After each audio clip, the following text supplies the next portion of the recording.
नमस्कार बंधुरा हल्दिया किचेने सबाइके स्वागत निये चले गेलाम आरेकटी रेसिपि। आजके आमरा बानाबो फैंटासि बिस्किट दिये किभाबे केक बानानो जाय। भिडियोटा भालो लागले अवश्यई लाइक सबस्क्राइब करे आमादेरके सहयोगिता करबेन। आपनादेर सहयोगिता एकान्त काम्य। चलुन रेसिपिटा देखा जाक। एकटी फैंटासिर बड़ पैकेट निलाम। এই বড় প্যাকেটের মধ্যে তিনটে প্যাকেট রয়েছে যার থেকে আমরা বিস্কুটগুলো আলাদা করে নিচ্ছি। এর থেকে এবার এই সাদা ক্রিমটা আমরা বের করে নেব। একে একে করে বিস্কুট থেকে আমরা সাদা ক্রিমটাকে এইভাবে বের করে নিয়ে একটি পাত্রে রেখে দেব।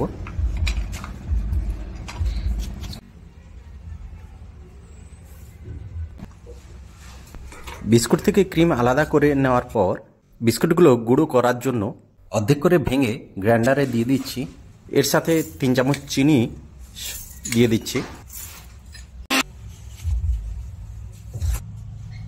এর সঙ্গে বাকি বিস্কুটগুলো আমরা গুঁড়ো করে নিলাম।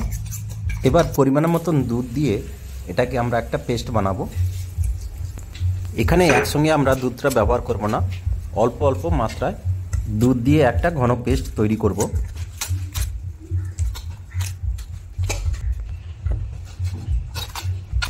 এখন বিস্কুট থেকে যে ক্রিমটা আমরা বের করেছিলাম সেটা এই পেস্টের মধ্যে দিয়ে এটাকেও আমরা মিক্স করব ভালো করে। এবার একটা ছোট প্যাকেটের ইনো কেটে এই পেস্টের মধ্যে দিয়ে দিচ্ছি। এইভাবে বিস্কুট দিয়ে কেক বানানোর পেস্টটা আমরা বানিয়ে নিলাম। এবার একটা প্যান নিলাম, প্যানটাকে গরম করে তার মধ্যে একটা স্ট্যান্ড দিয়ে দিচ্ছি। এটা 5 মিনিটের জন্য আমরা হিট করতে দেব। এর সাথে আমরা একটা কেক নিলাম যেটার মধ্যে সামান্য সাদা তেল লাগিয়ে কিছুটা ময়দা দিয়ে এটাকে ঘষে দিচ্ছি যাতে কেকটা না আটকে যায়।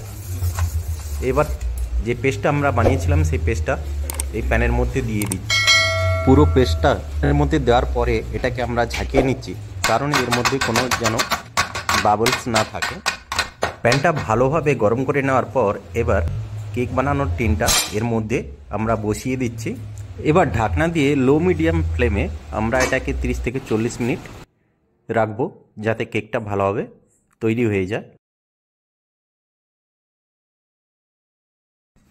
30 মিনিটের পর ঢাকনা খুলে আমরা কেকটাকে চেক করব।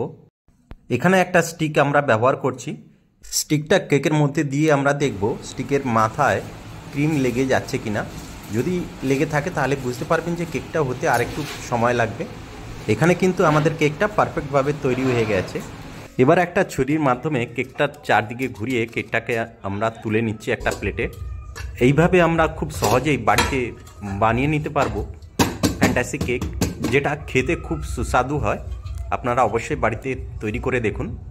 রেসিপিটা ভালো লাগলে অবশ্যই লাইক ও সাবস্ক্রাইব করে আমাদেরকে সাহায্য করবেন। ধন্যবাদ।